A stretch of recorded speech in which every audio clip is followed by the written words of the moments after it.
नीरव दस्ता साधी धीर स्थिर भाव सब कथा को से धैर्य सका शुणती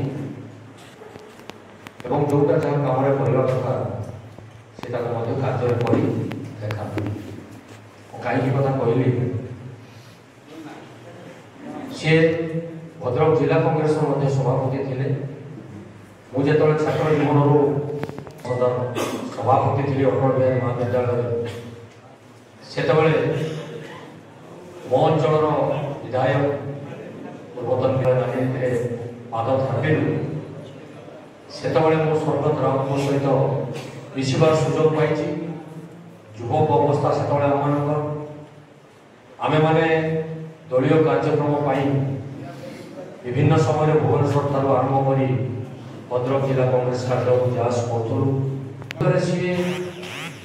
विभिन्न विभाग मंत्री नगर मंडल ठार आरंभ कर स्वास्थ्य मंत्री पर्यंत विभिन्न ओडिशावासी सेवा करने सुजोग सृष्टि कर पाई अंचल जो गाड़ीमा सी छाड़ी जाती मुझे शुणुली पूर्वतन वक्ता सब कहते शिक्षा स्वास्थ्य एवं गमनागमन आगर जो गुरुत्व थिला से निजकू जड़े दरदी मनीष बोली बलिष्ठ प्रतिपादन कर